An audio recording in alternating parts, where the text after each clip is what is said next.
செய்க, தரமான செய்க.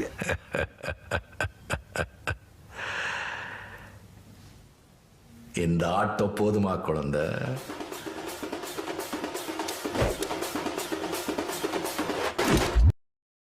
வணக்கம் ஜென்டில்மேன் அண்ட் லேடிஸ், நான் உங்க டோப். நீங்க பார்த்துட்டு இருக்கிறது தமிழ் மங்கா. இந்த வீடியோல நம்ம பார்க்க போறது டேண்டரான் சாப்டர் 153, 154, 155. நேரா கதைக்குள்ள போனா ஒரு 2 நிமிஷத்தை ஓட்டி பாத்துருங்க.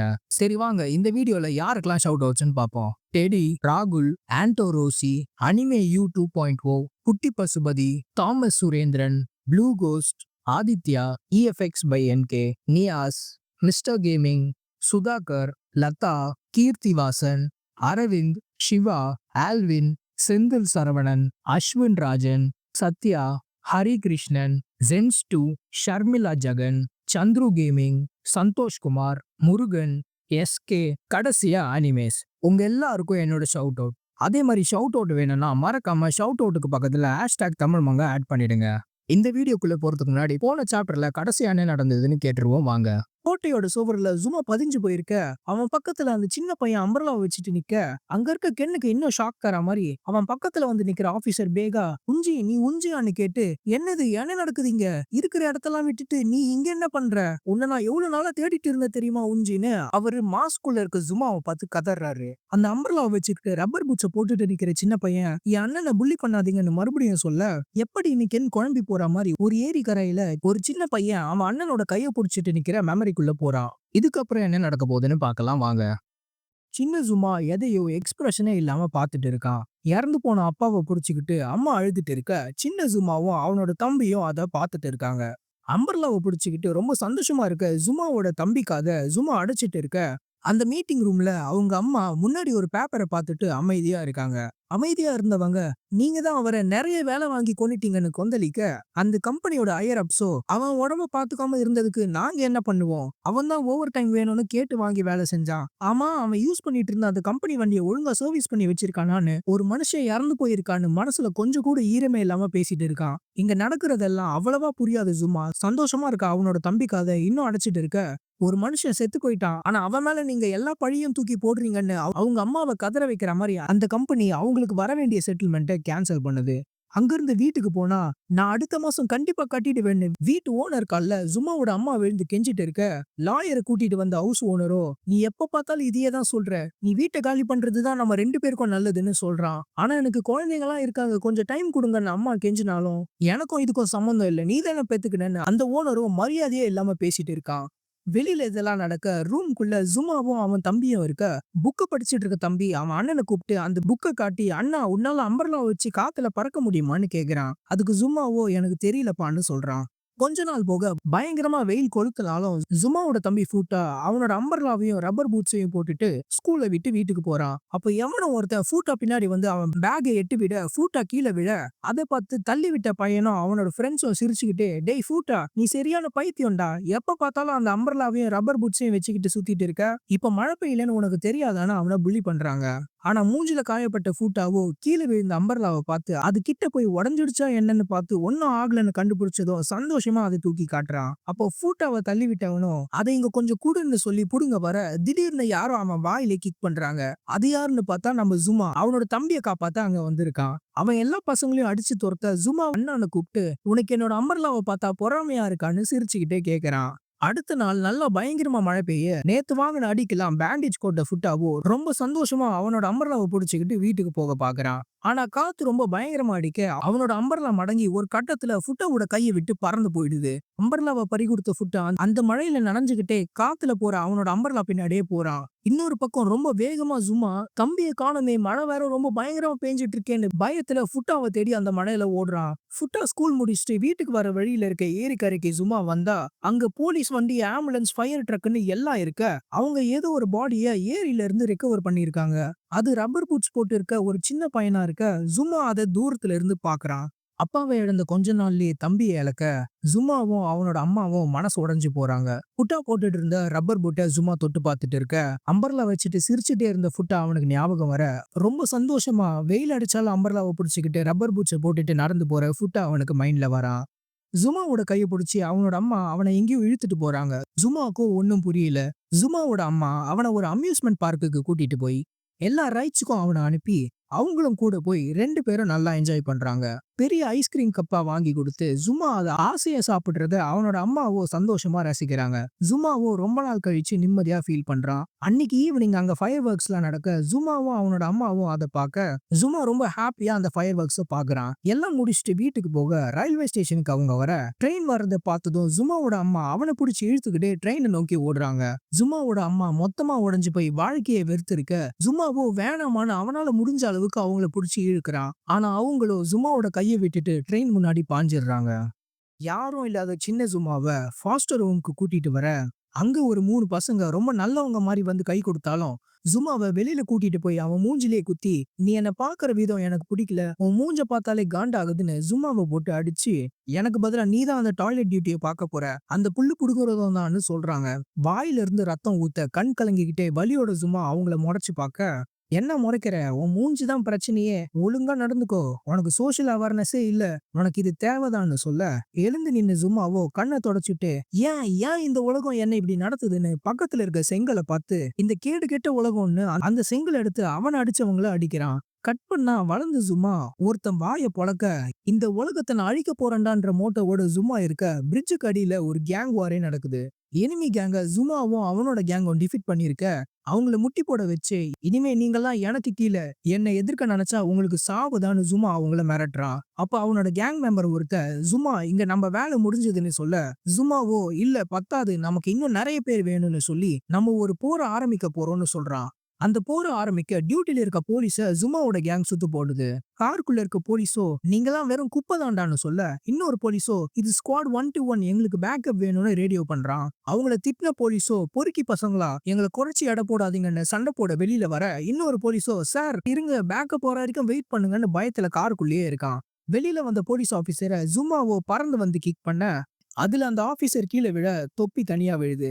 அந்த ஆபீசர் பயத்துல பார்க்க ஜுமாவோ அவர் மூஞ்சிலே குத்தி அவர் மேல ஏறி மூஞ்ச போட்டு குத்து குத்துன்னு குத்துறான். இறந்து போன அவனோட தம்பி ஃபுட்டாவை நினைச்சு வெறியோட ரத்தம் தெறிக்க குத்துறான்.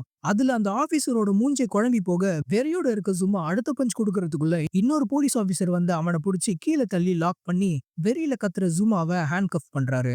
இன்னும் நிறைய போலீஸ் அங்க வந்திருக்க அவங்க ஜுமாவோட மொத்த கேங்கையும் அரெஸ்ட் பண்றாங்க. ஜுமாவை அரெஸ்ட் பண்ணது வேற யாரும் இல்ல, நம்ம ஆபீசர் பேகா தான். போலீஸ் அசால்ட் பண்ணதுக்கு நான் உன்னை அரெஸ்ட் பண்றேன்னு அவர் சொல்ல, சாவுடா நான் உன்னை மறக்க மாட்டேன்னு ஜுமாவோ வெறியோட கத்துறான். அரெஸ்ட் பண்ணவங்கள போலீஸ் கார்ல போலீஸ் ஸ்டேஷனுக்கு கூட்டிட்டு வர 2 ஆபீசர் ஜும்மாவை பிடிச்சி போலீஸ் ஸ்டேஷனுக்குள்ள ரிமாண்ட் பண்ண இழுத்துட்டு போறாங்க. அப்போ ஜும்மாவோ திரும்பி ஆபீசர் பேகாவை முறைச்சு பாக்குறான். பேகாவும் பதிலுக்கு அவனை பாக்குறாரு. ஜெயிலுக்குள்ள ஜும்மா அமைதியா உட்காந்துட்டு இருந்தாலும் அவனுக்குள்ள வெறி இன்னும் அடங்கல. இன்னொரு பக்கம் போலீஸ் ஹெட் குவார்டர்ஸ்ல போலீஸ் சீஃபோ உஞ்சி ஜும்மா அப்பாவையும் தம்பியையும் சின்ன வயசுலயே இழந்துட்டான். அவனோட அம்மாவும் இவனை இழுத்துட்டு ட்ரெயின் முன்னாடி போய் விட அட்டம் பண்ணிருக்காங்க. ஆனா இவனை விட்டுட்டு அவங்க மட்டும் இறந்துட்டாங்க. அதுக்கப்புறம் இந்த ஜும்மாவை ஆர்ஃபனேஜ்ல சேர்த்திருக்காங்க. ஆனா ஒரு சண்டைக்கு அப்புறம் அவன் அங்க இருந்தும் ஓடி போயிட்டான். அடுத்து அடித்தடி பண்ற பசங்களோட சேர்ந்து அங்க இங்கன்னு இடம் மாறிட்டே இருந்திருக்கான். கொஞ்சம் வருஷம் இங்க ஜெயில இருந்தானா அவனை கொஞ்சம் திருத்த வாய்ப்பு இருக்குன்னு சொல்றாரு. அதை கேட்ட ஆபீசர் பேகாவோ அதுக்கப்புறம்னு கேட்க போலீஸ் சீஃபோ எனக்கு தெரியாது, நேஷனல் அண்ட் லோக்கல் கவர்மெண்ட் 18 வயசு வரைக்கும் சப்போர்ட் பண்ணும், அதுக்கப்புறம் எனக்கு தெரிஞ்சு அவன் மறுபடியும் இங்கதான் வருவான்னு சொல்றாரு. கொஞ்ச நாட்கள் போக ஜும்மா ஜெயில இருந்து ரிலீஸ் ஆகுறான். வெளியில வந்த ஜும்மாக்கு ஷாக் தர மாதிரி அவன் முன்னாடி ஒருத்தர் வராரு. ஆபீசர் பேகா அவன் முன்னாடி வந்து நிக்கிறாரு. கட் பண்ணா ஜும்மா அவனோட அம்மாவோட இருந்த அந்த பில்டிங்க்கு ஆபீசர் பேகா கூட்டிட்டு வந்திருக்க அதை பார்த்து ஜும்மா ஷாக் ஆறான். ஆனா பேகாவோ எதுவும் பேசாம அமைதியா அந்த பில்டிங்குள்ள போய் அங்க அவர் வீட்டுக்குள்ள போறாரு. ஜும்மாவோ அவர் வீட்டு வாசல் வரைக்கும் வந்து என்னது இதுன்னு குழப்பத்துல கேட்க பேகாவோ உள்ளவான்னு சொல்றாரு. அதுக்கு ஜும்மாவோ என்னையா விளையாடுறியான்னு கோவப்பட, இனிமே நான் தான் உன்னோட கார்டியன்னு பேகா சொல்றாரு. அதை கேட்டு ஜும்மா சிரிச்சுக்கிட்டே இருக்க பேகாவோ அவரோட ரூமை காட்டி இது என்னோட ரூம், இந்த பக்கம் வந்துடாதுன்னு அவனை வார்ன் பண்றாரு. ஆனா ஜும்மாவோ உன் கூட எல்லாம் யார் இருப்பான்னு கலாய்க்கிறான். அப்போ பேகாவோ அம்மா கூட இல்லைன்னு சந்தோஷமா இல்லையான்னு கேட்க, நீ என்ன சொன்னு ஜும்மா காண்டாகி நீ சாக போறேன்னு வீட்டுக்குள்ள வரான். அப்ப பேகாவோ ஷூஸை கலட்டிட்டு வாடா லூசுன்னு சொல்ல, உன்னை எனக்கு நல்லா ஞாபகம் இருக்கு, உன்னை கொல்றதுக்காக தான் நான் இவ்வளவு நாளா காத்துட்டு இருந்தேன்னு ஜும்மா பேகாவை பஞ்ச் பண்ண வெறியோட வரான். ஆனா பேகாவோ முன்னாடி மாதிரி அவனை பிடிச்சி தரையில வீசி லாக் பண்ண ஜும்மாவோ மூச்சு வாங்க முடியாம கஷ்டப்படுறான். அவனை பார்த்து கனவுலதான் உன்னால என்ன பீட் பண்ண முடியும், உனக்கு இன்னும் பிராக்டிஸ் தேவைன்னு சொல்றாரு. கனவுல அப்பா அம்மா கூடயும் தம்பி கூடயும் சின்ன ஜும்மா சந்தோஷமா இருக்க நம்ம ஜும்மா நல்லா தூங்கிட்டு இருக்கான். நல்லா தூங்கிட்டு இருக்க ஜுமா மூஞ்சிலே பில்லோவை எடுத்து அடிச்சு விடிஞ்சிடுச்சுன்னு பேகா எழுப்புறாரு. அதுல கடுப்பான ஜுமாவோ, யோ பைத்தியக்காரா, இன்னும் 5 மணி கூட ஆகலையான்னு கத்துறான். பிரேக்ஃபாஸ்ட் ரெடியா இருக்க ஜுமா அதையே ஊத்து பார்த்துட்டு இருக்கான். பேகாவோ சாப்பாடுக்கு நன்றின்னு ப்ரே பண்ணி முடிச்சிட்டு சாப்பாட்டுல கை வைக்க வர ஜுமாவையும் ப்ரே பண்ண சொல்றாரு. ஆனா ஜுமாவோ முடியாதுன்னு சொல்லி சாப்பிட ஆரம்பிக்க ஜுமா செவுல்லே பேகா ஒரு ஷாட் தராரு. சர்ப்ரைஸ் ஆன ஜுமாவோ, யோ எதுக்கு அடிச்ச, வலிக்குதுன்னு கத்த, நான் தான் உன்னை அப்போவே ப்ரே பண்ண சொன்னேன்லன்னு பேகா சாப்பிட்டுட்டே சொல்றாரு. அதை கேட்டு காண்டான ஜுமாவோ, உன் கூடலாம் என்னால இருக்க முடியாதுன்னு கோவத்துல எழுந்து போக அவனை பார்த்து பேகா, என்ன ஓடி போக போறியான்னு கேக்குறாரு. ஜுமா அவரை திரும்பி பார்த்து முறைக்க, நீ ரொம்ப ஈஸியா விட்டு கொடுத்துடுறேன்னு பேகா சொல்றாரு.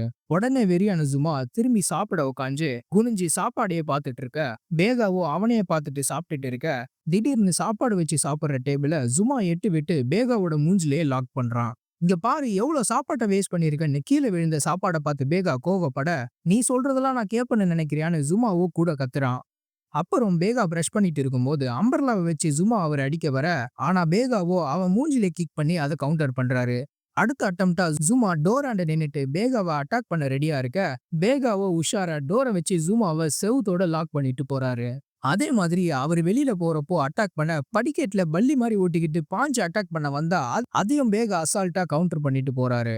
அன்னைக்கு நைட்டு ஃபைனல் அட்டம்ப்டா ஜுமா அவன் ரூம்ல இருந்துகிட்டு பேகா தூங்கிட்டாரா இல்லையான்னு செவுத்துல காதை வச்சு கேட்டுட்டு அம்பர்லாவை எடுத்துட்டு கிளம்புறான். டோரை லைட்டா திறந்து உள்ள பேகா தூங்கிட்டு இருக்கிறத ஜுமா பார்த்து அவரோட தலைக்கு நேரா வந்து நின்னு அம்பர்லாவை திருப்பி கைப்புடிய வச்சு வேரியோட பேகாவோட தலைய பொளக்க வரான். ஆனா நிறுத்திடுறான். அவர் தலை பக்கத்துல ஒரு போட்டோ, அவர் ஃபேமிலி கூட எடுத்த போட்டோ இருக்கிறத கவனிக்கிறான். அட்டாக்க கை விட்டுட்டு அமைதியா ரூமை விட்டு கதவை சாத்திட்டு வெளியில போறான். பேகாவோ நடந்தது எதுவும் தெரியாம தூங்கிட்டு இருக்காரு.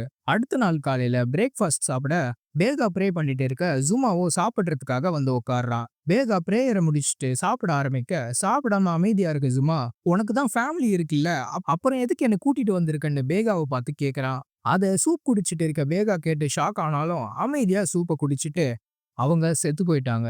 ஒரு நாள் என்னோட ஒய்ஃப் என் பொண்ணை ப்ரீ ஸ்கூலுக்கு கூட்டிட்டு போற வழியில அந்த பக்கமா வந்த ஒருத்தன் அவங்க 2 பேரையும் குத்தி கொன்னுட்டு சொசைட்டி மேல இருக்க வெறுப்பை காட்டுறதுக்காக தான் அதை பண்ணேன்னு அவன் சொன்னான்னு பேகா சொல்லிட்டு இருக்க ஜும்மாவோ அதை அமைதியா கேட்டுட்டு இருக்கான். அவன் இந்த நாசமா போன உலகத்தை பழி வாங்கணும்னு சொன்னான். அவனை புரிஞ்சுக்கிறதுக்காக சந்தோஷமா இருக்கிறவங்களெல்லாம் கொல்லணும்னு அவன் ஆசைப்பட்டான்னு பேகா சொல்லி மறுபடியும் அந்த சூப்பை குடிச்சுக்கிட்டே, அவனை கொன்னுட்டு நானும் செத்துடலான்னு தான் பார்த்தேன், இப்பவும் நினைச்சிட்டு தான் இருக்கேன். ஆனா அவனை கொல்லணும்னு போனாலே என்னோட பொண்ணு மூஞ்சி தான் என் முன்னாடி வரும். அவ சந்தோஷமா சிரிச்சுக்கிட்டு, பெருசானா நானும் உங்களை மாதிரி போலீஸ் ஆபீசரா மாறுவேன், ஜஸ்டிஸ்க்காக சண்டை போடுற ஹீரோ டேடி நீங்கன்னு அவ சொன்னதுதான் எனக்கு ஞாபகம் வரும்.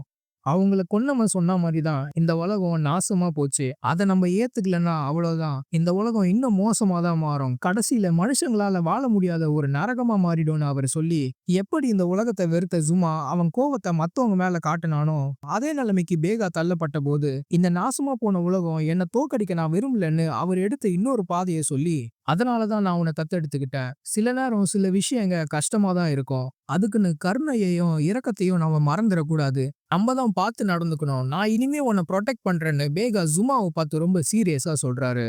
எல்லாத்தையும் கேட்டுட்டு அமைதியா இருக்க ஜுமாவோட மனசுல அவனோட தம்பி வர, உனக்கு என்ன தெரியும், அந்த அறிவு கிட்ட பெரிய மனுஷங்க தான் என்னோட அப்பா சாவுக்கு என்னோட அம்மாவை குறை சொன்னாங்க, ஏழையா இருந்ததுக்கு என்ன ஸ்கூல்ல புள்ளி பண்ணாங்க, கடைசியில என்னோட அம்மாவே என்ன கொல்ல பார்த்தாங்க, எங்களை இந்த குழியில இருந்து காப்பாத்த யாருமே வரல, நீயும் உன்னோட இந்த சொசைட்டியும் தான் என்ன ஒதுக்கி தனியா வச்சீங்க, நீயும் உன்னோட இந்த சொசைட்டியை சுத்தம் பண்ற ஆசையும்னு ஜுமா சாப்பிடாம எழுந்து அங்க இருந்து வெளியில போறான். ஜுமா கதவை சாத்திட்டு வெளியில போக அமைதியா இருக்க பேகா சாப்பிடுறத கண்டினியூ பண்றாரு. நல்லா மழை பெஞ்சிட்டு இருக்க அம்பர்லா வச்சிட்டு இருக்க ஜுமா அவனோட தம்பி இறந்து போன ஏரிக்கரையில நின்னுட்டு இருக்கான். கடைசி வரைக்கும் இந்த வீடியோவை பார்த்ததுக்கு ரொம்ப நன்றி. அடுத்த வீடியோவில் சந்திப்போம். இருந்து சாதிக்க நிறைய விஷயம் இருக்கும்போது இறந்து முடிக்க நினைக்காதீங்க.